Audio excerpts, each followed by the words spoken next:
Hello everybody, welcome back to another video. Today is another episode of reviewing NHL teams. So far as today, we got the Dallas Stars, the number 10 on the list of teams we've already reviewed, which has been a lot. There's been a couple bad ones, there's been a couple good ones, but I'm excited to review the losers of the Stanley Cup Finals, the Dallas Stars. But before we get into that, if you are new to the channel, which this is just an ever-growing channel, I'd like to say thank you very much for that. But if you are new, make sure to slap that subscribe button and also hit that like button as well, letting me know that you guys enjoy the videos that I do. So let's get right into this puppy, the Dallas Stars. Also, this is a very special episode as well because we're going to have Pearlo Wisdom join us later on talking about the offseason for the Dallas Stars and what's the future looking like for the Dallas Stars, especially with Gurianov, with how well he did in the playoffs, Kadubin, and just overall the future, seeing if this team will be a playoff team in the future. So the biggest thing during that interview between me and Pearlo, we talked a lot about the older players, which I was always looking at this team and saying, like, even last year, I'm like, I don't know if this team will really be that tank of a team. You signed Joe Pavelski on a pretty sketchy deal, especially considering his age already. You also already have Radulov, Cogliano, and Como, and Jamie Benn's getting up there in age. I felt like this team is a really old team, and I knew it was going to do very well goal scoring wise, just looking at the roster and having so many questions, and it didn't. It really did not perform to the way it should have. But the biggest thing was when they made it to the playoffs. The playoffs is where they performed. They were struggling against the Calgary Flames right off the get-go, and they turned that series around and absolutely pummeled them. Colorado, that was a really good back-and-forth series, and they were actually able to shut down Nate McKinnon in a lot of their games with how great defensively this team is, with second-best goals against.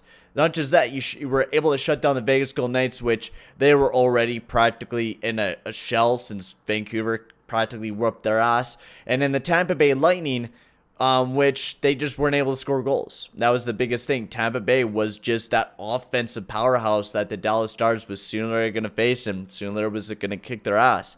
And there was a lot of questioning. Of course, Tyler Sagan, he was injured, so that was the biggest reason why he didn't produce, which I didn't know at first until I started doing some more research on it. And same with Roope Hintz. So you're already missing two pretty big guys. You're not able to have Tyler Sagan able to play that maybe 20 minutes a game that you really need to play, because he is that all-star for you guys. Tyler Sagan is that point per game guy for the Dallas Stars. He is that point producer for this team, right? So when you don't have Tyler Sagan in the lineup, it's going to be a big issue, especially heading into the playoffs. And there was a lot of big questions with the Dallas Stars. I didn't believe they were even going to make it past the first round, but they surprised us. They all did. Gurianov played off the wall. You had Radulov play great. Jamie Oleksiak was one of the best defensemen. Not just that, Miro Heiskanen was just another level. He was a god and a future Norris Trophy winner. This put him on the map. Everyone knew about Miro Heiskanen after this playoffs. Everyone loved this kid. He was kind of like in the shadows of Kale Maker and Quinn Hughes, but now Miro Heiskanen is definitely up in those top three ever-growing defensemen in this league, and it's just awesome to see that. And especially where Miro Heiskanen kind of plays on this depth chart, alongside of Jamie Oleksiak, one of the best defensive defensemen on the Dallas Stars. He had an absolute terrific year, especially since his career's been up and down most of his career. He's definitely he's really came into himself, especially playing alongside of Miro Heiskanen. But this whole defense core, I love.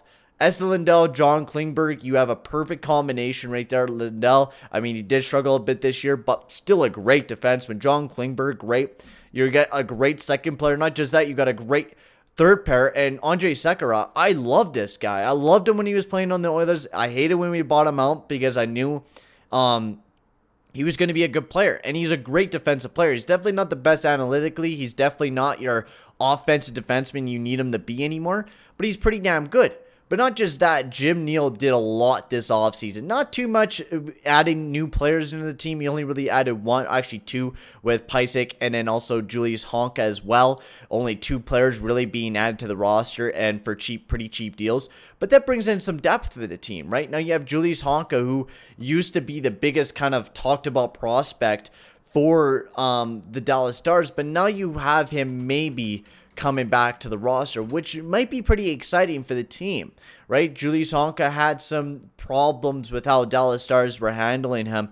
Now, maybe you might see him come back and really explode. He didn't have too bad of a year in the league last year, and he's really coming into himself this year. But we'll really have to see what Julius Honka does. But it's not like you absolutely need him to be that top guy.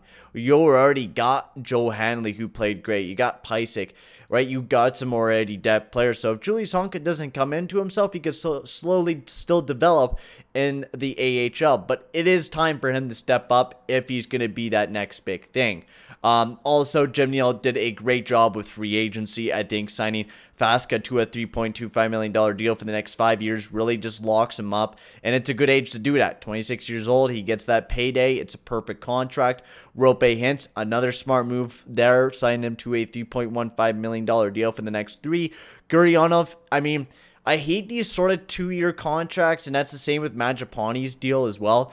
These guys, these 2 years, they're going to explode, and then after that, they're going to ask for big money, and that's the same with Puljujärvi. These 2-year deals are kind of like, it's scary. It's like a sacrifice practically, right? So Gurionov, it's a good deal, $2.5 million. They save a lot of money, which is probably why they went for the 2-year deal.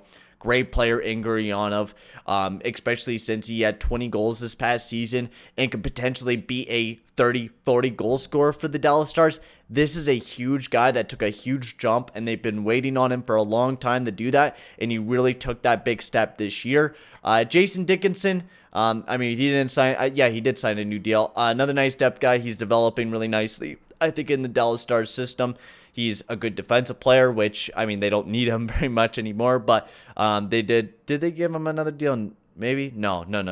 But yeah, all great deals. I think they had a great free agency, especially getting Kudubin back and Sekera back as well. Great deals there. And moving towards the draft, their 2020 draft, they got some big goal scorers in Bjork and Stranges. Two guys that Stranges dropped a little bit. He didn't have too great of a second year with the London Knights, which, I mean, he has a terrific shot, so maybe it's going to take him probably some time, but I do like the way that they drafted this year, right? The last couple of years has been about defensemen and getting some really nice defensive players, but now this year they're going after pure goal-scoring talent. I really like the future of the Dallas Stars. Now, do I think they're going to make it to the Stanley Cup Finals again? Probably not. They are going to get older, but I think they could have another strong season in the NHL. Now, the depth is going to be a little sketchy, especially since Cogs definitely took a big dive this year. He wasn't as great as he used to be, nor was he a big playoff contributor, so that's a little bit of a worry with Cogliano and him not playing the way he used to be playing. He's been going on the down, right? I mean, we knew that was going to happen sooner with Cogs, and same with Como as well. So, but you do get them off your books next season, and if Cameo Dickinson, maybe even a Jason Robertson takes a jump up in that lineup, this Dallas Stars could be a lot more lethal. But we're really going to have to wait and see what happens for the Dallas Stars. But I'm going to end it right here for my part. We're going to send it off to Pearlo and me as we'll talk about the future of the Dallas Stars. And before we head off to that, I'm going to give you guys my quick grade. I'm going to give this team a B+. It was a great offseason for this team. I think they did some really great deals. They weren't really able to do too much as they didn't really have too much cap space, so they were only really able to get the young players back on the team. I think that was Jim Neal's biggest concern. Now, they're pretty tight on cap. They really don't got any money, but I think the best thing for the Dallas Stars to do is just wait it out. I think that's the best thing to do, and especially since Huskanainen's going to be a free agent next year, you just got to honestly wait it out. So let's head off to Pearlo and me, as it was a fun interview. Hello, everyone. Welcome back as we're here with the main man, Pearlo Wisdom, as today we're going to be talking about the Dallas Stars. as they've had a pretty weird offseason. They made it to the Stanley Cup Finals, and now they're here, not very much money, getting older, and it's a weird time for Dallas Stars. So that's what we're going to be talking about today. Pearlo, before we get into things, how's it going with you? Fantastic, man. Getting busier and busier all the time, and I'm loving it. Talking hockey all day. It's I feel you. I feel you. And it's amazing to talk hockey all day, especially with how the NHL has been right now. We don't know. Everything's up in the air right now with the NHL, when it's going to be starting and when we're going to be coming back. But that's why we're here reviewing teams, their off seasons and stuff like that. So let's get right into the Dallas Stars. And my biggest concern is the Stanley Cup hangover, especially when you lose it. You see Jamie Ben in the locker room. You've probably seen the video of him sitting in the locker room. He was very sad. I don't know how long that long. He definitely looked broken down. Do you think with the changes that the Dallas Stars have done, do you think they would push maybe for another cup again? um, honestly, it's real. I think it's going to really depend on whether they keep on um, changing to bonuses style of play. If they keep, if they at times, a lot of the times in the playoffs, slipped back into that overly defensive, keep everybody to the outside, 1990s way of playing that was really pounded into this organization by the Hitchcock at the time, and won a cup with it too, by the way. And in that time frame, it was successful because it was a different brand of hockey back then. And bonus is breaking that shell, and you saw breaks of it in the playoffs. If they continue with that, I think they have a chance. But if they go back to the defensive, like crowding around the goaltender and just playing too much in their own zone stuff, like they often did in the playoffs as well, I can't see it honestly. They got in a lot of ways pretty lucky getting to where they got this last year, I think. And another big thing, another big concern taking a look at things is Tyler Sagan, a guy that definitely wasn't the guy for them, right? And I'm questioning Tyler Sagan. I'm really questioning their core. You look up and down it, you see a lot of old veterans on the team.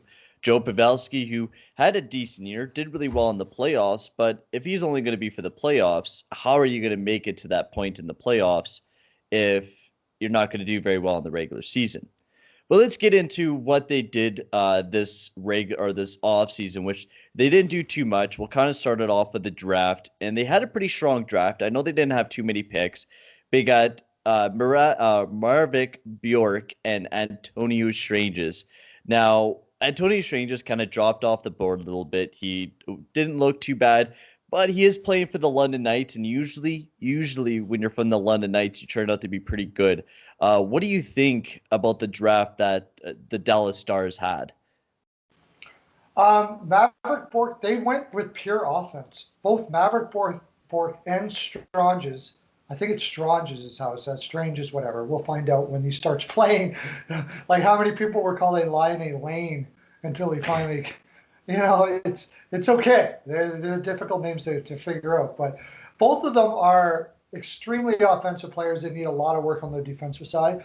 Both of them have a tendency to play the perimeter game and are going to need to learn how to get inside, which means build up a lot of body mass and stuff like that. Hmm. But what I do like about those two picks is they went with skill. And that's showing a Dallas team that's changing their philosophy. And I like that because they need to, just like I was saying in the beginning, they're changing their philosophy and go a little bit. There's nothing wrong with size. Don't get me wrong. Let's remember, Dallas got to where they were because of their size. They beat up teams pretty good. Vegas took a pretty good crap kicking by Dallas. Even though they played in their defensive zone a lot, when Vegas was down there, they were getting hurt by Dallas. Okay, so not the size as a problem, but having skill with your size is a really good idea. And I like the fact that they went with two shooters. Stranges, that's how I've heard his name said, is one of the best shooters in the draft, from what I understand. So they're going for shoot first guys, and that's good. And it is good because you look at the team, they only really have one big goal scorer, and that's Gurionov. And Gurionov, which we'll get into talking about now, who signed a 2-year, $2.5 million contract. And especially if they need goal scorer right now, do you think Gurionov will be that next big goal scorer for the Dallas Stars, maybe putting up 30, 40 goals as in this past season? He was lining it up. He had 20 goals and 64 games. Do you think, with how Gurionov is, do you think the contract that Jim Neal gave him is good for the next 2 years? And do you think that Gurionov will be that next big Russian goal scorer? I think the contract is fine. I would have rather have tied him up for longer. However, I gotta get a big pat on the back for Dallas for holding out for this kid.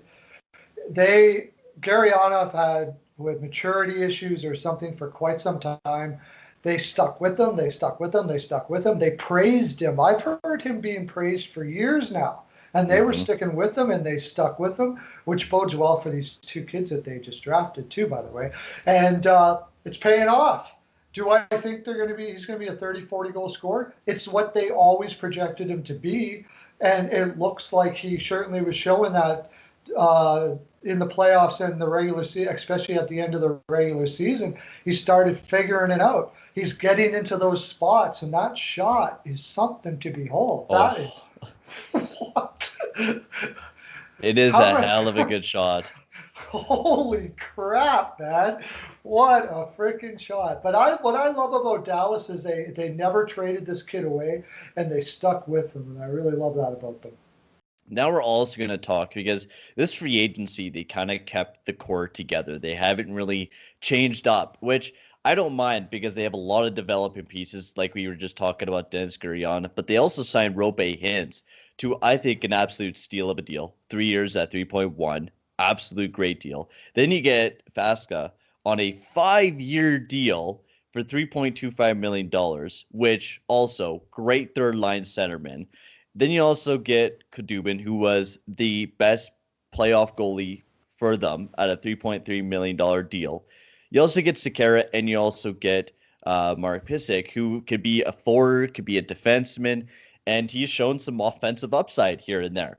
So, what do you think of them keeping that core together and just developing within? What do you think that is going to entitle for the Dallas Stars' future? Well, I mean, the near future, it probably bodes well. And I can't overemphasize the fact that as long as they adapt to Bonus's style of play and break this shell of defensive play that they played. I mean, in the regular season, they couldn't score with a darn for the last 2 or 3 years, right? Something need to change, and it looked like Bonus was breaking through a lot of cracks there. Another thing is, yes, these deals were fantastic. Faxa is a very underrated third line center. Getting him locked up for that price was pretty darn good. He's still got some offense in that body, and I think a lot of the reason why these players are taking these team friendly deals again is because it's hard to find a coach you like to play for, like Rick Bowness. Mm-hmm. When sometimes you're like, you know what, I love it. You've got Rick Bonus for the next 3 or 4 years. You can go to a coach can ruin your life. I don't care how much money you're making. When you got to go into a room and listen to or whatever, seriously, it's true, all the time and drive you crazy. It's like I'll give you $1 million a year. Just get me the heck out of here.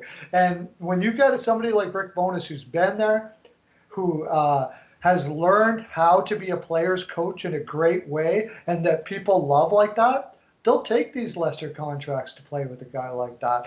And I think that's what you're seeing here. As far as what do I think? For the short term, like you said, this team's getting older. I don't know how they're going to be or how they're going to bring up these couple kids that they got coming up, and I don't think they can really worry about it right now. Their window is now, and they're going to keep on rolling with what they got. I don't think they have a choice. Are we going to trade Radulov for picks at this moment? I don't think so. No. Now, do you think with how good of a season Rope Hintz had last year, he kind of struggled during the playoffs. He wasn't the greatest performer ever. Do you think Rope Hintz will take that next big step and maybe become kind of the superstar centerman that the Dallas Stars are sort of looking for, especially since Tyler Sagan hasn't been that big guy for them, especially going into the playoffs. So, do you think Rope Hintz is somebody to look out for the Dallas Stars? Well, again, this is another player that they've brought along very slowly and they've stuck with the whole time. He looked really good, and then something didn't look good in the playoffs, and apparently he was hurt.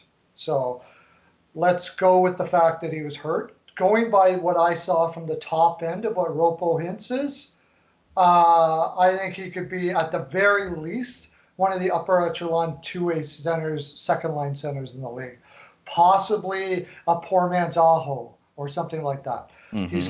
He's got the skill level to be a solid two-way 60-point guy, and who knows what his upside can be because they have worked with him so well. He could hit it. This could be an absolute home run. But I really like the kid. I think he probably was injured, and I think that you're going to see a lot more out of him in the future. I think I think he's going to do well. Now we'll talk about the biggest piece and probably one of the final pieces for the Dallas Stars, and that's Miro Haskinainen. This guy was an absolute stud. Not very many people even talked about him, right? It was always about Kalemaker and Quinn Hughes, but we really got to start recognizing Miro Haskinainen. This kid was absolutely insane. Now, it does suck that his contract's expiring after this year, and Dallas are definitely going to have to move some bodies to afford him. But what do you think Amir Haskinainen, and especially with how good of a future that defensive core looks for the Dallas Stars right now with John Klingberg and Eston Lindell, what do you think is the ceiling for Amir Haskinainen? Heiskanen is going to be a Norris winner. Simple as That's that. He's going that's to for be a damn Norris sure. winner, no doubt about it. And I remember in his draft, um, actually, I was just going to say I remember in his draft, and then I forgot his draft.